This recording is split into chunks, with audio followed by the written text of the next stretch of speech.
I'm Paulina Lee, and this is Here at Haas, a student-run podcast connecting you to Haasies and the faculty that change our lives.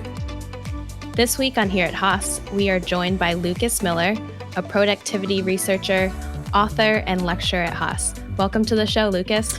Thanks for having me. Happy to be here. How's your day going so far? Not too bad. I mean, it's basically just been getting on Zoom and yelling at the internet all day. So this is more of the same. I'm really excited to be here and share some stories and talk about the class and answer whatever questions you got.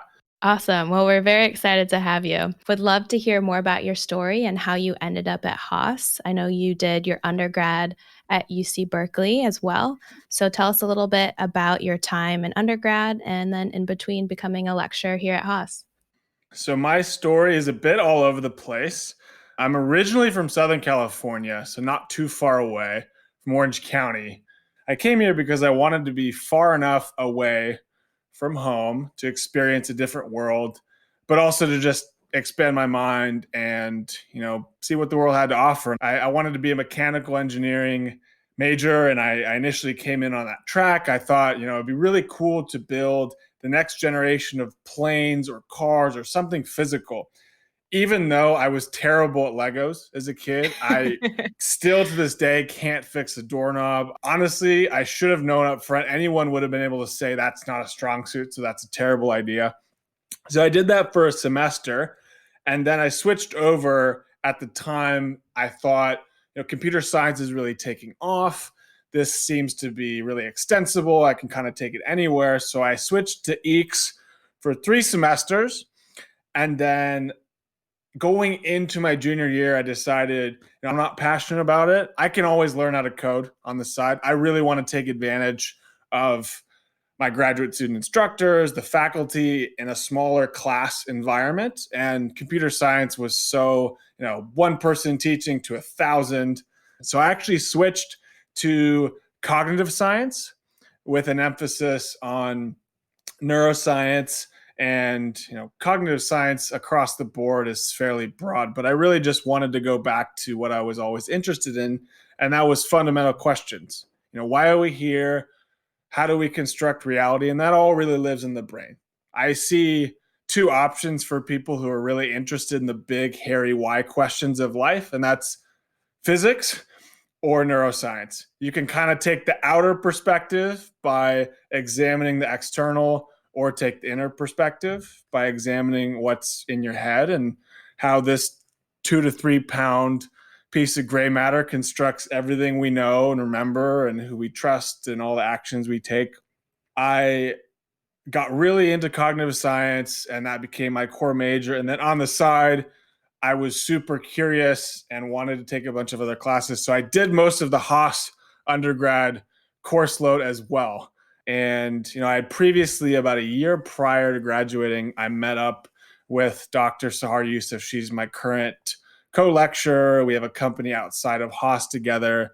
And she was doing some really interesting research on how do you take smart, already high-performing, healthy folks like most students at Berkeley, and how do you really crank up the volume on their performance? We're talking broadband.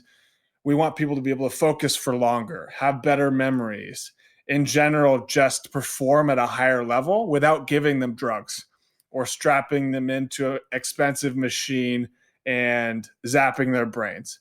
So she was finishing up her graduate coursework, and we wanted to go in on a company together, and that's kind of dovetailed into teaching this course at Haas. In general, I've been driven by curiosity. And ultimately, now I have 2 feet in 2 very different worlds. One is in science, where I'm still conducting and evaluating research, and the other is in the business world, where I'm translating all of those findings into simple, easy to understand terms for students and execs and teams to actually implement in the business world. I love that. I think that's so important because a lot of the research that's out there, everyone's churning out all these white papers, but that ability to translate it and then actually make it actionable and easy and digestible for the everyday person, like myself, who is not a cognitive scientist or neuroscientist is so important. So let's dig into your research a little bit. You said you were doing some research that last year of your time in school with Dr. Youssef. How did you get involved? What really interested you? And what do you think was the most surprising thing that you learned during your time? Okay, so I'm going to fork this question into two different directions because I had two research paths. One was individual, one was with Sahar, and kind of leads to where we are today. The first, when I was a junior in undergrad at Berkeley, I got really into the topic of learning, just the science behind it, how it happens, why some people claim that they can't learn certain things. And I really found that there was a lack of a operating manual for students. They never say, here's the best way to study. Here are the most common mistakes students make. You can cram and it stays in your brain for a week, but then eventually it all goes out and you never get it back. So I endeavored at that point on top of school to take my position as someone who had done really well in school and personally never found myself in the library pulling all-nighters all the time. And I knew that it was possible and I wanted to give that gift back. So I spent about 3 months over winter break just reading books and papers, trying to create this curated manual for students, high school, college, and grad students, all about how to learn and perform better as a student. So that was really a research stint where I wanted to become an expert in the science of learning and start to translate that for different schools and for different people who are trying to build better educational experiences. And then I quickly realized that I'm the type of person who gets bored. So once I feel like I've hit 90 or 95% mastery, I move on. And at that point where I was starting to get a little bit bored and went, okay, this is under my belt, but what's next? I met Sahar and she was doing some really, really interesting research as part of her graduate work on how do we take a crop of students who are fairly normal, already smart, and in a matter of about 7 weeks, see if we can improve their general brain performance across a wide variety of domain general measures. So we're talking complex working memory, ability to sustain attention and fight distraction, the ability to regulate your emotions and not necessarily get really stressed or lose control of yourself in the moment. And she put together this wonderful course, which is a mix of content and actually applying different skills culled from the Department of Defense, the meditation community, a bunch of different research communities that were all interested in helping humans be better humans. And so I got involved with that research and ultimately helped her get to finishing up that thesis. And I remember after, her advisor and some of the other people who looked at the results and went, wow, you can actually take people who don't have any glaring deficits. They don't have ADHD, they don't have concussions, and you can make them better in a short amount of time. What's next? You can't just let this sit. You have to actually take it to the world. And most science just sits in dry, dense, unapproachable journals and no one ever reads it. You put in 10 times the amount of effort to have 1/100th of the amount of people read your work. And so we wanted to see, what's the company version of this? How can we take this into a set of educational products, either for businesses or for individuals, or a built-out class on its own to really expand the impact here? And now fast forward to today, and we have our constant lab and experimental pool of Haasies to try out new content and exercises with. But that's really the origin story. It started with some really novel research that she formulated, and we wanted to see what was next and how we could expand the impact. And so how exactly did you guys meet? So I actually was part of an organization called the Cognitive Science Student Association. And the current president at the time just sent out, if you're interested in being a research assistant, here are some people looking for positions. And I remember seeing her position and being fairly interested and reaching out and sending, quite honestly, a poorly worded email. It was like really dry and robotic. She had one more position left and said, sure, we need diversity on the team. It's a new perspective. And then we met and hit it off. And pretty quickly, we're talking about different businesses and long-term life plans. And we went, there seems to be a potential partnership here. That's great. And so you did the research and then you formed your company, Stoah Partners, correct? So we decided when we were both graduating, we were going to start a company. We weren't sure what form it was going to take. So we went into Free Ventures, a accelerator program that a student org at Berkeley runs. Spent about 3 months screwing around, coming up with what's the scalable version of this, software diagnostics and personalized content. We just were screwing around, coming up with a wonderful pitch deck that could hopefully garner some investment interest. And then we had a conversation about, what do you actually want? What are you in this for? What do you want to do on a day-to-day basis? And we decided we don't want to take investment. We could, but we like being in control. We want to build something slowly and on our terms. And if that means that ultimately reaches fewer people, that's okay. But we then looked around and said, okay, so what are we going to build? We looked around at the co-working space that we were working in and went, no one is productive here. None of these founders are getting anything done. We could probably create value by just building a better workspace based on our background as, we're neuroscientists. We know how people should ideally work. And we actually rented out a house in North Berkeley, called it Productivity House, and had premium clients come in for work days in an optimized space. Ultimately, it ended up being called exec daycare by some of the clients. That's a great name. Pitched it. It is. They would pay $500 or $1,000 to come and be once every 2 weeks or once every 4 weeks, and they would just reserve all of their most important strategy work or deals they've been putting off. And then fast forward, we eventually decided one-on-one is not scalable.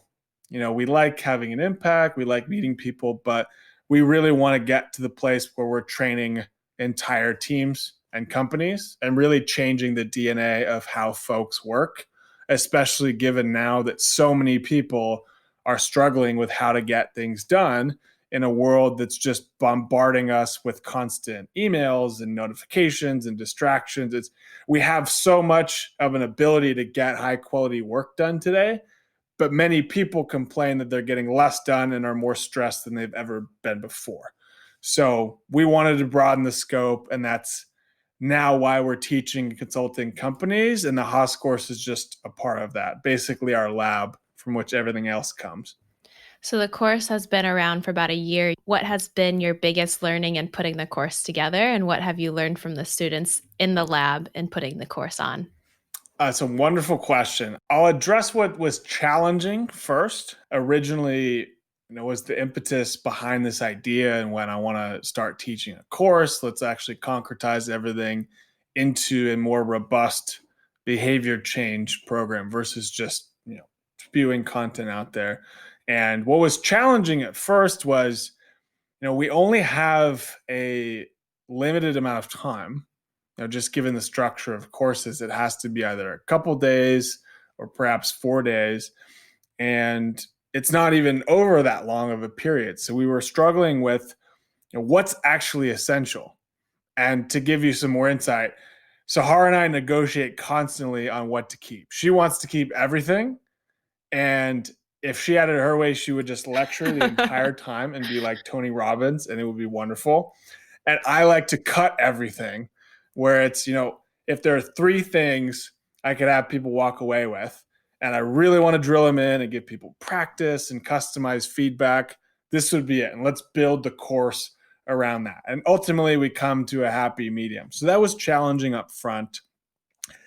Another thing that's been really challenging is, as you can imagine, the course name, for those who aren't aware, is Becoming Superhuman. And that's obviously something just in the name that sounds attractive and interesting and appealing to most people.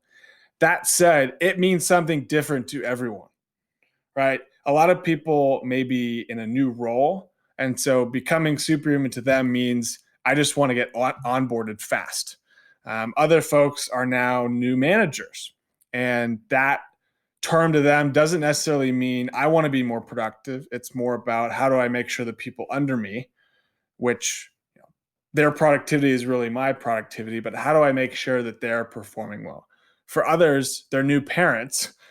And so the term means something different. So trying to take a course built around the value proposition of we're going to upgrade you as a human and put that into fairly standard content that has an order, but where you have people who are there for different reasons, who will stay for different reasons and be engaged for different reasons, was really, really difficult, because you can't say, this is negotiation for executives, or this is solely for private equity analysts, and it's going to be very attuned to your needs. So in terms of challenge, that would be number one for me. In terms of what I've learned, I think constantly, and this goes across the board for people who make and deliver content for a living, I think there's always a bias towards, in order to improve something, you have to add to it. I'm getting this feedback. Okay, great. Let's just add this module. And I've found that consistently when we get feedback, it's usually that we're trying to do too much, or we're repeating a point too much. And it would be a better experience if we just focused on less, let people share their experiences, learn from each other a bit more. And so that's been challenging, where there's so much I would love to go over and inculcate in folks, but ultimately what will enable them to get what they need out of the class is to focus on less and give them those moments to take the nuggets or share the nuggets that they need, more than just the set sequence based on what we think is most important. Yeah, and so the current structure of the class is 4 class dates, right? Would you guys ever consider making it a longer course, so a full semester 2-credit course? Sure. The first course was 2 Sundays. It was all day. Personally, it was too much, too fast, without a gap to really digest the material, practice things, even fail and come back and say, hey, this doesn't work for me. I'm in consulting. We got to try something different. So there wasn't enough of a gap to really reinforce the habit change necessary. The new iteration of the course is over 4 Sundays. Most of the Sundays have at least 2 weeks in between them. So there's enough time to equip people with some of the core practices. Here's the homework. We actually mandate, as part of your grade for the class, implementing some of the practices. So in general, I'm happy with the current layout of the course. If I had it my way, ideally, I had no constraints from Haas, I would love to have this be over 7 to 10 weeks. And we would do about an hour of content and an hour of workshopping, where we actually then make the changes that we've just talked about. So for example, one of the first modules we would do would be all around focus and distraction management. And so we talk about the science of notifications and how evil versions of people like me and Sahar made them and why they made them like they made them. And we would equip people with all the research on how your phone is silently yet perniciously draining your cognitive resources. And then we turn right around and say, okay, you're in breakouts now. Go through your notifications and think critically about what needs to be on and what you can turn off. Go into grayscale, set up do not disturb. We'd actually take some time to make some of those changes. So it's not, oh, that sounds like a great idea, I'll get to that someday, and then you never do. So we take advantage of the inspiration and the desire to change in the moment, make a few changes that are one time, or you buy a few products and then they're on their way. And then in between, we give a little bit of practice, something that we're trying to reinforce as a core habit that makes all the other changes either easier or automatic. Ultimately, not everything will become a habit, but that's how I would structure it. Having more time, focus on less, and have some content and then concrete action that we're all taking in a synchronous, real time, intense manner. And that's ultimately something that I'd love to pilot with the broader consumer base. I mean, there's so much content out there on how to be more productive. I mean, that space will never dry up. It's an endless demand. But if I actually look at how effective some of the books are, some of the courses are, and you actually look, after consuming this, were you better? Or did you make the changes? Often you don't. And I would love to continue experimenting with finding a way to, in a short but still reasonably lengthy period of time, get people 80% of the changes they need to actually be a different person pre-post. Do you have any moments where you were like, we are truly making an impact on these students, or any student stories that you can share? Sure, I'll anonymize them because a couple get really personal. There's obviously the data behind phones and their impact on cognition and how they often distract us. But we've had examples where we use someone's phone as a prop and we're just walking around and potentially notifications or texts are coming in. We're kind of joking around with the students going, is this really that important? Can this wait? Who's Jessica? But we'll take someone's phone and we'll do this demo and exercise for 10 or 15 minutes. And you start to see people get visibly uncomfortable initially. They volunteer and they go, sure, take my phone. And then within 30 seconds, they're tense. They're kind of rounding their shoulders.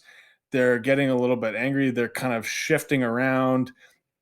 And you watch the emotional trajectory of some people. This is more common with executives where they've gotten to the point where they maybe have a couple phones and they're just really attached to their devices. But you see this emotional trajectory from uncomfortable to fearful that something has come in that they've missed or it slipped through the cracks, to then angry that they volunteered and they really just want you to stop talking and then give them their phone back, to then sad that they're having such an emotional response. And they realize in that moment, excuse my French, holy shit, I am so attached and even addicted to this device. I can't even go 10 minutes while I'm listening to a class instructor that I'm paying a good deal of money for. And all I can think about is that small little rectangle in her hand, for example. And you just see time and time again this emotional trajectory. And I've even seen grown men cry and then get into a very personal reveal of how it's ruined their marriage or it's made them way less effective and way less intelligent than they used to be in their 40s or their 30s, and just realize that what they think is how it has to be is just completely reinforced over time, and they can choose to fight back and take control if they want, if they're willing to make that trade-off. So that's one, just seeing the emotion on people's faces when they realize how over time they've unintentionally become so addicted and attached to their devices, especially phones. Another one, we have on day 2 of class, it's all about time. And it's not really about time management. It's more about getting the right things done. It's one thing to talk about being a faster runner or a better performer, getting more things done in fewer hours. It's another to make sure you're doing the right stuff, because it doesn't matter how hard you're working. If you're not focusing on what matters, then you don't get the results you want. We walk people through this exercise called the deathbed exercise, where they're basically projecting their current self onto their future self when they're at the moment before death, and they're looking back on all the decisions they've made and where they spent their time and the trade-offs that they had to make, and they have to come to terms with potentially what their past self has done. And they use that perspective to figure out, based on where I currently am I living my life in the way that I want to? In terms of what actually matters when I'm 80 or 90 years old, the things that I will regret most deeply, I will be so disappointed that I didn't try. I will never be able to forgive myself if I didn't give this person enough care and attention. And you realize that people's current time and energy allocation is wildly out of line with what they will actually care about when they're older and more mature and potentially more focused on what matters. So those are a couple breakthrough moments. And ultimately from that exercise, you have a lot of people realize, hey there, buddy. You have a lot of people realize that they need to quit their job, that they need to start a company, that they need to get out of a relationship. Whatever they probably knew in the back of their mind and never really put words to or never acknowledged fully, they get agency and confidence in that moment to make that decision.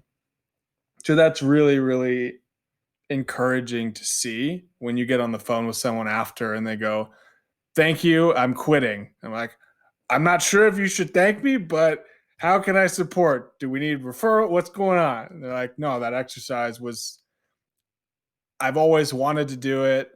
I feel like I should be doing this, but again, it's something that's so important, but never urgent enough to actually make it onto your calendar.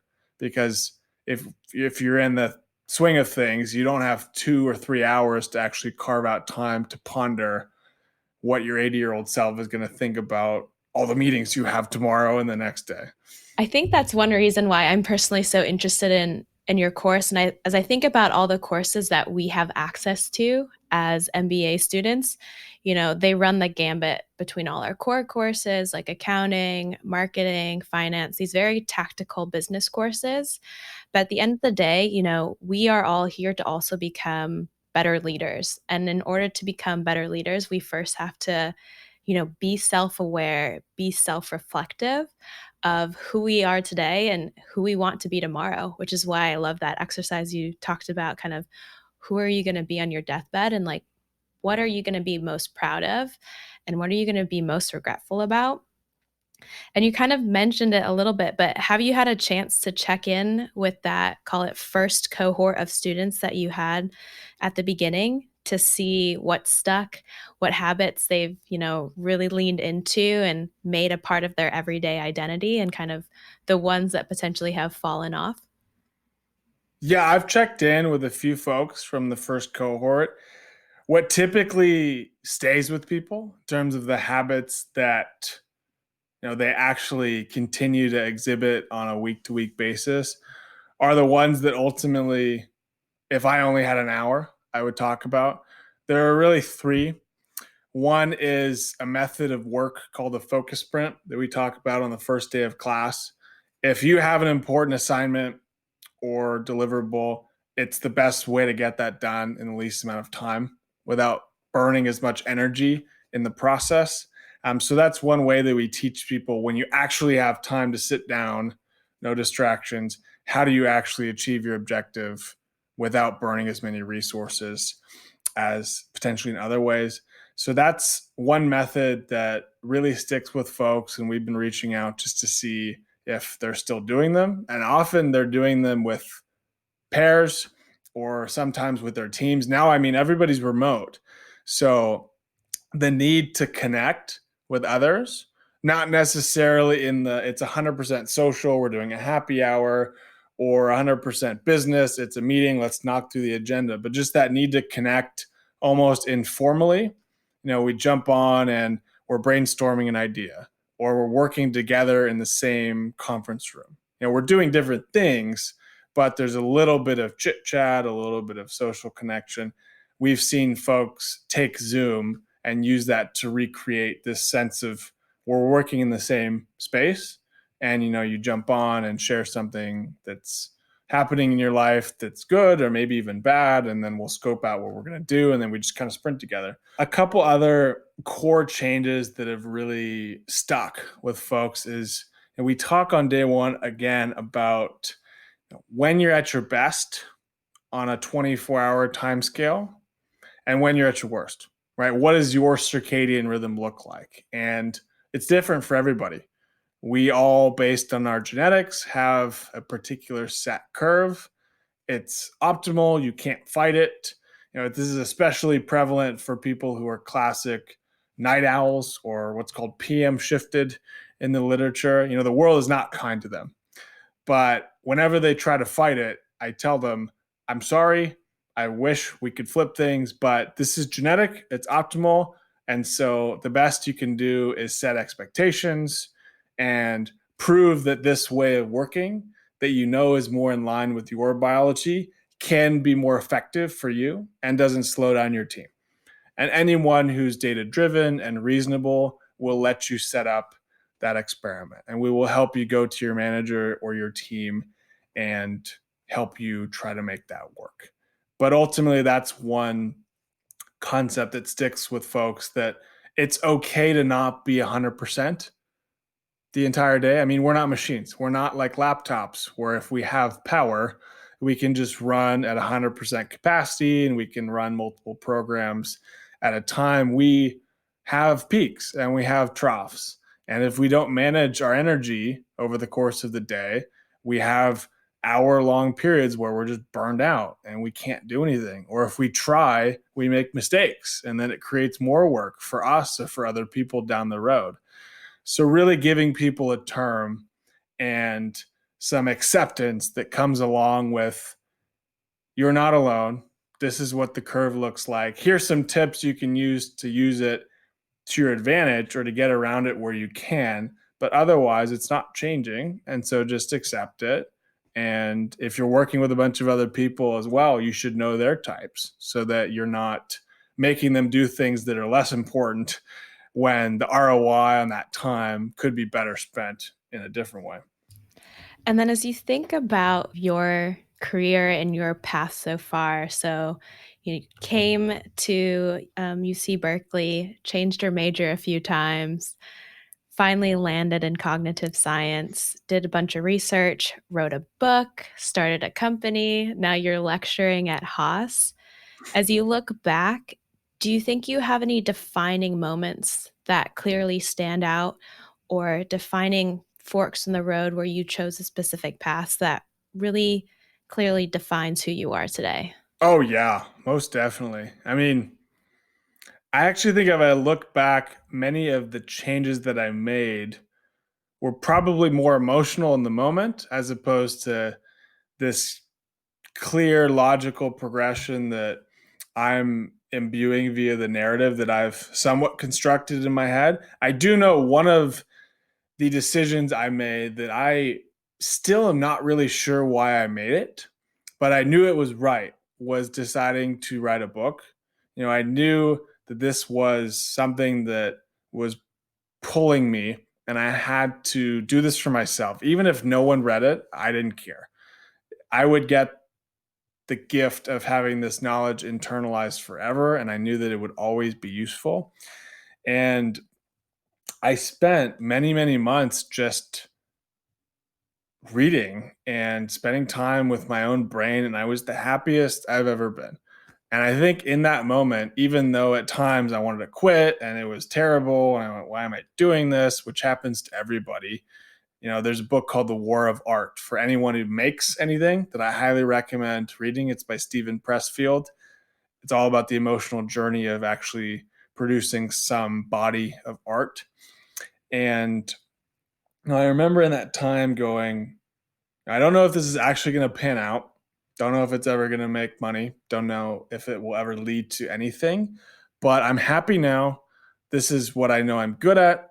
If I only did this and money was never an issue, I would be fine. And that's when I feel like I really had a defining moment in terms of, you get a chance to leverage a strength and really find out who you are and who you're not.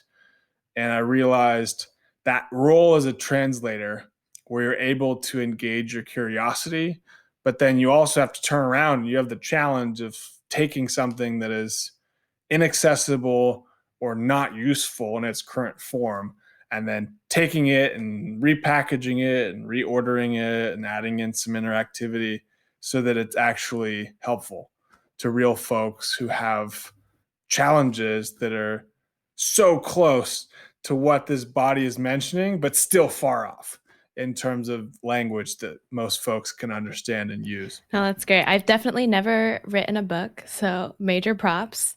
And for our Don't. don't do it. You're like defining movement, but don't Don't do do it. it. Don't do it. No. Well, we'll link to the book to our listeners. It's called Beyond Brilliance. So if you want to check it out, you can support Lucas and give it a read. A few more questions for you on the personal side. So you're a certified strength and conditioning coach and a nutritionist. Is this something that you use actively outside the classroom? This is more of a personal passion of mine. I've been doing powerlifting and CrossFit for as long as I can remember, since high school. And one of the best ways I've found to learn is to set up some accountability and be forced to really prove competence. So a couple years back, I went through some certification programs and have taught people more informally on the side.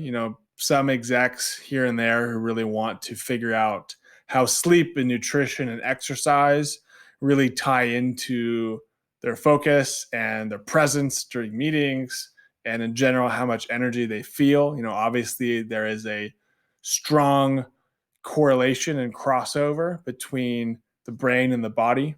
Ultimately, it's just one system where there's much interplay.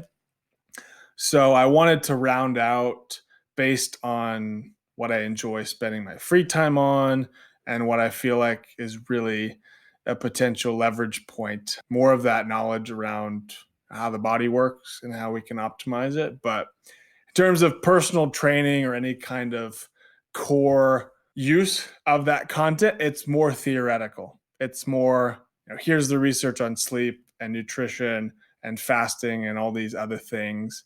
But I personally find, this is me definitely getting personal. I personally find one-on-one interactions with folks so draining. I'm a natural introvert. I love a little bit of distance where I can collect my thoughts. I can really sequence what I'm going to say, how I'm going to say it, and play around with the order without also having to process a face and be emotionally intelligent in the moment and all that. So yelling at Zoom and having everything be a little bit further away has been honestly better for me. I think I'm better at it. But I tried the one-on-one coaching and consults and even a little bit of personal training for fun. I just went, this is so draining. I can't do this. You're like, not for me. I like standing at the front of a lecture hall, 10 feet between me and my students. In person, when you're lecturing, that's a different story. Mm-hmm. But if it's just someone who's coming for 2 hours, almost like tutoring, or there's a lot of informal reading and responding. And it's not just about, hey, here's my problem. Let me solve your problem. Oh, that's not working. Right. Okay, try this. Really tactical, more problem solving together. I find it draining. And I think something that's really, really important for folks to learn as they try different careers and potentially go down rabbit holes that may serve them or may not serve them is to keep a keen eye on what gives them energy and what drains them. Because ultimately, it gives you real insights into what's going to, on a daily basis, make you fulfilled and feel like you're growing versus, this just seems prestigious or interesting or may make money, but I actually just want the result of getting that thing versus to actually walk through the process on a day-to-day basis. And something I feel like I've noticed through your career and as we've been chatting today is I feel like you have a really strong passion for like the pursuit of mastery and just curiosity. Any idea where that comes from? Well, I think if you ask this to people who have never known any other way, you often get, or at least I've heard this, and that's what other way is there? What's the other option? Just stop and rest on your laurels and just do the same thing every single day. And so, I think as unsatisfying as an answer as it is, I think that I've always been this way. I definitely have a more, to quote, fixed mindset about certain things. I mentioned that fixing anything physical or taking it apart or reading instructions, I've tried, and it's as if I can't read a map. IKEA And is like your arch nemesis. oh my God. Oh, it's terrible. I would pay someone thousands of dollars to do that. It's terrible. But that said, in terms of always being curious and always being engrossed by books and wanting to try new things and figure out a better or different way, I think that's always been there. And I think everyone has the option to be that type of person. That said, I think most people aren't. And it's usually because there was some episode or some aspect of their initial development. Maybe it was a teacher, maybe it was a parent, maybe it was just not having enough of a push. They ultimately don't get that formative episode they need to go, wow, if I embrace this, yeah, it may be short term painful and awkward at times, or I may risk looking dumb or failing, but ultimately it'll give me a better, more fulfilling reward along the journey. Awesome. Well, I wanted to transition to the end of our interview and kind of do a this or that list. Okay. So, as you think about what you prefer, are you audiobooks, ebooks, or paperbacks? Okay. Ebooks meaning digital, so Kindle or laptop. Okay, my Yeah. answer Yeah. here is Hmm. multifaceted because if I had to pick one form of content consumption, it would be reading books. I find audiobooks are wonderful for things that are not too difficult to understand, or when you're moving, or when you're doing something somewhat passive and you're re-listening to something. But if there's a new book where there's any kind of active processing required, or we're going over research, audio is terrible for me. And I actually think for most people, because it is such a passive activity where you may be doing something else and you're only really directing about 50% of your resources towards the incoming stream. And only when something is really counterintuitive or weird or new do you then tune in and Hmm. just kind of listen for that minute and then go back to whatever you were doing. Aside from that, for books that I don't care that much about and can get a sense just based on the title and the structure, and I know it's just going to be a quick skim, I like it to be on my laptop. But I like that to be on my laptop because then I can just take notes quickly and triage from there. And then for anything else that I've deemed I want to reread this at some point, this is timeless, I wish I had encountered this book earlier, I have a special library of reread books, and they're all paperbacks. And I have two copies of them. One is fresh in case somebody wants to come over and read it, or I want to go back to it without any bias. And then I have another copy that has inline notes that I frequently go back to and has a bunch of connections or questions that have come up based on my multiple passes through those books. So, how many books do you own? So, on that realm, do you take your notes on paper or on your computer? It depends. So if I'm at the gym, which is actually probably where I get my best ideas, and I like to do a lot of high level thinking and entertain different experiments and different ideas, I like to just have a paper journal nearby and I'll scribble things and maybe come back to it. But if I'm really trying to intentionally remember something such that I can go back to it, find it easily, repurpose it, use it, it's all digital. I mean, you'd have to have a really elaborate paper system if the goal is to be able to find and use relevant information quickly, which I think is the goal of any kind of note taking. It's not about taking the best notes. It's not about getting it all down. It's you want to store and find information that you need as quickly as possible. And that has to be digital. Do you have a preferred note-taking app that you use online then? I used to use Evernote, and I'll skip the story because we did an engagement with Evernote a while back, but I have since transitioned to Notion. That's the core note taking tool that I use, and I've experimented with Roam, but I'm not sure about it yet. All right. Last one. Are you a morning or an evening person? Or I guess PM shifted, as you said earlier. I'm in the middle. So my chronotype is actually biphasic. We call it type 2 biphasic in the assessment that we give out, which is neither one. This is actually the vast majority of the population, over 50%. So it takes them about an hour or two to get fully up to speed. They hit their peak focus and feeling of really being zoned in mid to late morning. That goes until about 2 p.m. And then there's frequently an afternoon dip from 2 to 4. If you've exercised or you've had too much pasta, that dip will either be more severe or last longer.